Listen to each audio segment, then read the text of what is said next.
మీ గురించి నేను background verification కూడా చేసి కొన్ని పిక్చర్స్ని తెచ్చుకున్నాం అనమాట. సో మాకోసం ఒక చిన్న SBP అంటాం అనమాట, story behind the picture creation అనమాట, చిన్న రౌండ్. సో మేము మీకు పిక్చర్స్ చూపిస్తాము, దాని వెనకాల ఉన్న స్టోరీ గురించి, ఎప్పుడు జరిగింది, ఏం జరిగింది, ఎలా జరిగింది అని చెప్తే we would be happy. Okay. So first picture Nagarjuna గారితో.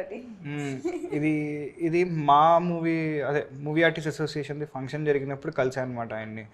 సో అప్పటికి ఇంకా వర్క్ చేయలేదు ఆయనతోటి. లేటర్ ఆన్ నన్ను చేసా, but that was the incident. Nagarjuna గారితో అదే ఫస్ట్ టైం కలవడం ఆయన్ని అప్పుడు. యా, బట్ ఆయన గుర్తుపట్టారు అప్పుడు ఆ సినిమాలు చేసావు కదా నువ్వు అని అన్నారు. అవునండి చేశాను నేను చెప్పా.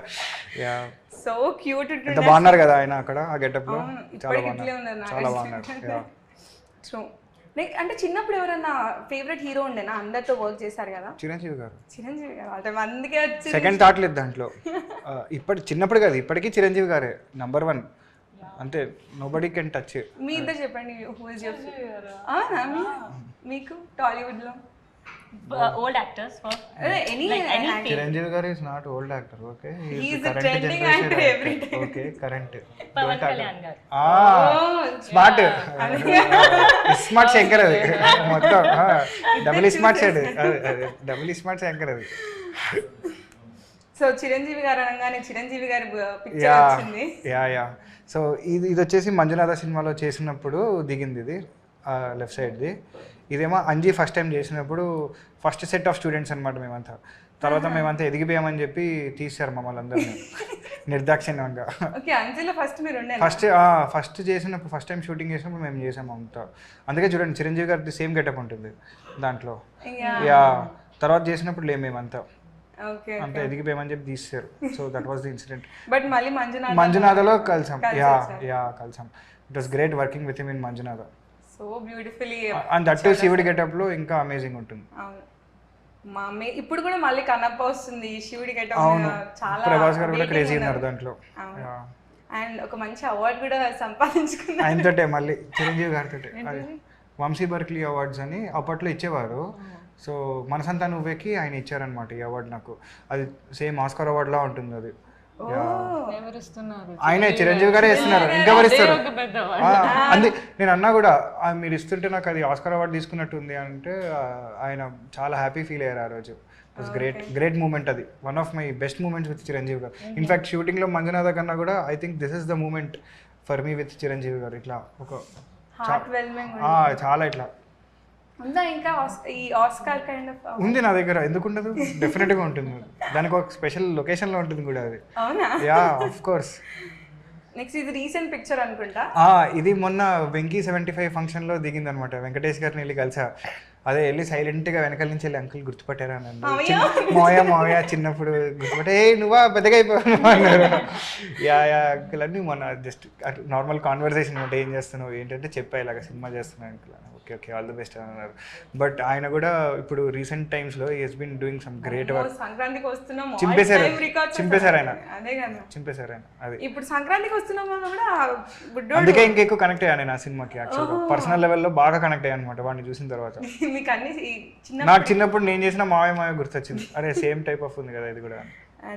ఇది this is an interesting journey. ఇది ఏంటంటే ఇది ప్రేమించుకుందాం రా సక్సెస్ టూర్లో అనమాట, కర్నూలులో. ఇది ప్రేమించుకుందాం రా సక్సెస్ టూర్లో నా బర్త్డే వచ్చింది.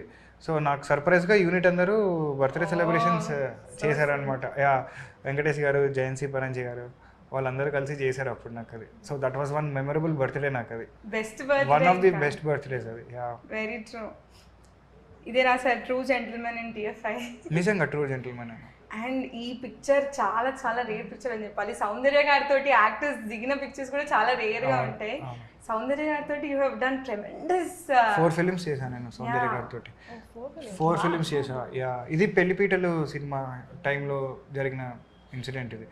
సో రోజు వెళ్ళడం, ఒక ఫోటో దిగడం, రావడం వచ్చినాయి అట్లా అలాగా. And she is very sweet, very warm person. So పాపం అసలు ఏమనుకునేవారు కాదు. అండ్ చాలా దగ్గరుండి చూసుకునేవారు. ఒంట్లో కూర్చోబెట్టుకు అన్నం పెట్టి ఇవన్నీ కూడా చేసేవారు. ఆవిడ తినిపించేవారు. ఎందుకంటే మా అమ్మ వచ్చేవారు అప్పుడప్పుడు షూటింగ్కి. ఆవిడకి ఏమైనా ఒంట్లో బాగాలేకపోతే నేను పెడతానంటే మీరు వెళ్ళి పక్కకి వెళ్ళి పడుకోండి అని చెప్పి ఆవిడే పెట్టేవారు నాకు అలాగా. So I think that kind of lady ఎవరు ఉండరు అలాగా that's huge loss to TFI కూడా నిజంగా అదైతే. చాలా మందికి. And oh my god Amitabh Bachchan ఇదైతే అసలు చూసారా అసలు ఇది Every actor's dream to work with him. Exactly ఆయన చిన్నప్పుడే చేశారు అసలు. అదే నా బాధ కూడా, చిన్నప్పుడు ఆయన ఎవరో తెలియనప్పుడు చేసా, ఇప్పుడు తెలిసిన తర్వాత ఏం చేయలేకపోతున్నాను. నిజంగా నా బాధ అదే. అరే అంటే నిజంగా నాకు అప్పుడు ఆనెస్ట్గా తెలియదు, నాకు హిందీ రాదు, ఏం రాదు, హిందీ సినిమా చూడలే, ఏం తెలియదు. హిందీ డైలాగ్స్ ఎట్లా వచ్చినాయి? అన్ని బట్టి చెప్పడమే. అప్పటికి తెలుగు చేశా కాబట్టి నాకు కాంటెక్స్ట్ తెలుసు. యా, సో బట్టి చెప్పడమే. బట్ పర్సనల్గా ఆయన ఎవరో తెలియదు నాకు, అది నా మేజర్ ఇష్యూ. ఇప్పుడు తెలిసి ఇప్పుడు ఏమైనా దొరికితే బాగుంటుంది అనేది నా ఫీలింగ్. డైరెక్ట్ ఒకరోజు చూపియండి ఇలా వెళ్ళి. ఆయన నన్ను టైగర్ అని పిలిచేవారు షూటింగ్లో, టైగర్ రావ్ అని పిలిచేవారు.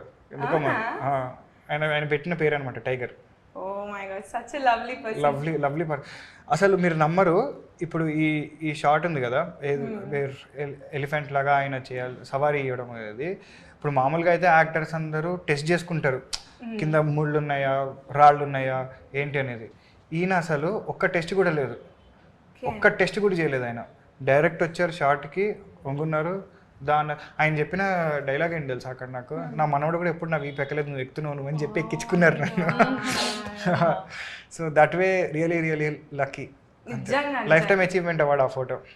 అందుకే రాస్తారు లైఫ్ టైమ్ అచీవ్మెంట్ అదే రాసానా, చూడండి నాకు గుర్తులేదు. అయితే అదే నిజంగా ప్రైజ్లెస్ మూమెంట్ అని రాశారు, లైఫ్ టైమ్ అచీవ్మెంట్ అవార్డ్. అంతే, నిజంగా అంతే. అది అంతకంటే ఇంకేంటి. నిజంగా అసలు అంత వచ్చింది చూస్తే చాలు అనుకునే వాళ్ళు ఉంటారు. ఉన్నాడు మీరు. కానీ చిన్నప్పుడే మీకు యాక్టింగ్ కెరీర్ ఎలా స్టార్ట్ అయింది? ఇది కూడా అమితాబ్ బచ్చన్ గారి సౌందర్య గారితో సెట్స్ ఆఫ్ సూర్యవంశం. అప్పుడు ఏంటంటే మేమంతా సౌత్, వాళ్ళంతా నార్త్ అనమాట. అంతే కొంచెం మిక్స్ ఉండేది కదా, బాలీవుడ్ టాలీవుడ్ కలిపి తీసిన సినిమా ఇది. ఎందుకంటే అమితాబ్ బచ్చన్ గారు కంప్లీట్లీ బాలీవుడ్, నేను సౌందర్య గారు జయసుధ గారు మేమంతా ఇటు టాలీవుడ్ బ్యాచ్ అనమాట ఇదంతా. సో తినేటప్పుడు కూడా మేమంతా ఒక గ్రూప్లో కూర్చునేటోళ్ళం, వాళ్ళంతా అటుపక్క కూర్చునేవాళ్ళు. మస్తు మజా వచ్చేది అది యాక్చువల్గా. మంచి సౌందర్య గారు ఉన్నందుకు మీకు చాలా హ్యాపీ, కంఫర్టబుల్, చాలా ఆవిడ ఉంటే చాలా అనమాట, మనకి ఇంకేం అక్కర్లేదు. కరెక్ట్. మీరు చైల్డ్ ఆర్టిస్ట్ కంటే కెరీర్ మీకు ఫస్ట్ ఆపర్చునిటీ ఎట్లా వచ్చిండే? అది నేను చిన్నప్పుడు రామాయణం చెప్పేవాడిని అండి 3 ఇయర్స్కి. సో థియేటర్లో కాదు, ఇంట్లోనే 3 ఇయర్స్కి, 3.5 ఇయర్స్ అనుకుంటా. 3 years.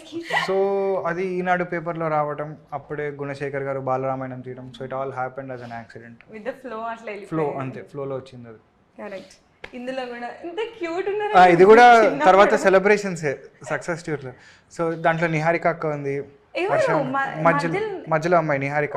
ఒక్కడు సినిమాలో మహేష్ బాబు గారి చెల్లెలుగా చేసింది తను. సో తను కూడా she is very close to me now. Yeah, పాపం అందరు మంచి వాళ్ళు. Yeah, but true and Venkatesh garu smile చూడండి, ఎంత జెన్యున్, ఎంత హ్యాపీగా ఉన్నారు మాతోటి. అది ఆ సెట్స్ లో ఆ మజా చాలా ఎంజాయ్ చేసేవారు మాతోటి. ఎందుకంటే ముగ్గురం పిల్లలం కదా, ఒక్కొక్కడు ఒక్కొక్క యాంగిల్లో ఉండేవాడు. అందులో నేను పిచ్చల్లరి, సో ఆయనకు మస్తు మజా వచ్చేది అనమాట సెట్. ఓకే, వెంకటేష్ గారు పిల్లల కాంబినేషన్ ఎప్పటికైనా ఎవర్ గ్రీన్ అది, ఎవర్ గ్రీన్ అది.